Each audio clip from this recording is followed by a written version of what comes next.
Hello বন্ধুরা, কেমন আছো? তুমি সব ভালো আছো আশা করি। হরে কৃষ্ণ। তো আমিও খুব ভালো আছি আপনাদের ভালোবাসায়। তো আমাকে আপনারা একটু সাপোর্ট করুন। আর আমি চলে আসলাম মাঠে একটু।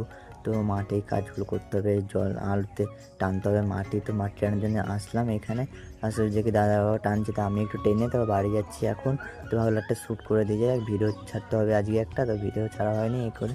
তো নতুন ভিডিও আবার চলে আসলাম নিয়ে আপনাদের কাছের জন্য। ভিডিওটা পুরোপুরি দেখুন, খুব ভালো লাগবে দেখতে। আর আমি এখন যাচ্ছি বাড়িতে গিয়ে মা বাজারে যাবে, ওর জন্য আমি একটু ভিডিও করে ভাবলাম যাই বাজারে। তো ভিডিওটা কেমন লাগলো বলো, আশা করি খুব ভালো লেগেছে। তো টাটা বাই বাই, পরে নেক্সট ভিডিওতে আবার দেখা হচ্ছে। এরকম মিনি ব্লগ দেখতে আমার চ্যানেলটাকে সাবস্ক্রাইব